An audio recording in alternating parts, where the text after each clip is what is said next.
Today, let's discuss the biggest mistake I made with my breakfast, one that nearly had life-threatening consequences. There are a few mistakes to mention, but the most critical one I'll get to shortly. First, let's dive into number one, the type of coffee you drink. Back in college, I consumed way too much coffee, but it's not the coffee itself that's the issue, it's the kind you're drinking. Did you know that coffee beans are among the most sprayed crops, trailing behind only cotton and tobacco? So every time you drink coffee, you're consuming a super concentrated blend of pesticides. It's the biggest daily exposure to concentrated toxins for most people. Then if you add sugar, non-dairy creamers filled with seed oils and chemicals, or flavored coffees, it gets even worse. The solution here is simple. Just use organic coffee beans.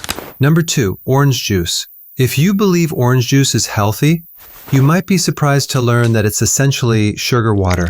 Most orange juice, if not all, is pasteurized. When it's heated, the vitamin C is destroyed. You're left with something that spikes your blood sugar, but doesn't provide real nutrition. A small cup of orange juice is equivalent to drinking a soda. The fructose it contains can harm your liver, and it leads to blood sugar spikes followed by crashes. Personally, I don't drink anything in the morning because I'm not thirsty, but you could opt for tea, coffee, or water with lemon, but definitely skip the juice. Number three, my old breakfast routine was carb heavy. Think cereals, granola bars, blueberry muffins, pancakes, waffles, and plenty of toast. Cereals in particular are the worst offenders. They're packed with hidden sugars, but disguised with healthy whole grains, which is misleading. After eating such a breakfast, I would experience a sugar spike followed by a crash because insulin would come in and lower it. This left my brain without energy, making it hard to wake up. These so-called breakfast foods weren't fueling my brain, they were starving it. Back then, I was convinced that whole grain cereals were healthy, and I was obsessed with removing fat from bacon. I would even use paper towels to soak up the oil from my bacon as my healthy routine. It's a sad fact that many kids are irritable and struggle to stay calm because of their unstable blood sugar. But instead of addressing the root cause, diet, doctors often put them on psych drugs. The simple solution is to switch to a protein-based breakfast. This is incredibly easy and effective. Just eat eggs and bacon and watch how much better your body feels. 4 eggs and some bacon in the morning work wonders. You can also try whole-fat yogurt without added sugar or opt for cheese, steak, or even burger patties. Believe me, it works better than the carb-heavy breakfast options. Another mistake was using peanut butter without reading the label. Many peanut butter brands add hydrogenated oils, sugar, and sometimes even high fructose corn syrup. This ties into my next mistake, cooking with corn oil. I used it to fry my potatoes for breakfast, thinking it was healthy just because it said so on the label.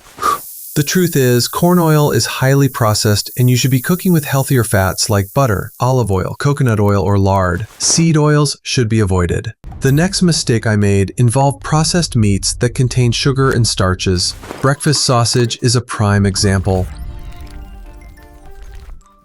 If you check the ingredients, you'll find modified food starch, sugar, and wheat flour. Very little actual meat. And of course, my bacon had sugar too. Now, here's another mistake I made, and I regret promoting it in older videos. Kale shakes with fruit. Sometimes I would suggest spinach as an alternative to kale, but kale is packed with oxalates, which can cause problems. The mistake here was not adding high-quality protein to these shakes, especially for breakfast. But now let's get to the biggest mistake I made, one that caused more harm than anything else combined, eating when I wasn't hungry. I believe that breakfast was the most important meal of the day, but that's a myth. When you sleep at night, you're fasting and your body is going through beneficial processes. Then by eating in the morning when you're not hungry, you disrupt this process. Most people aren't really hungry in the morning unless they've consumed something sweet the day before. There are amazing benefits to fasting for longer periods. For example, if your last meal was at 6 p.m., you can skip breakfast and make it all the way to lunch, achieving 18 hours of fasting. This helps your body burn its own fat for energy, and your brain thrives on the ketones that come from fat breakdown. Skipping breakfast can help reverse insulin resistance,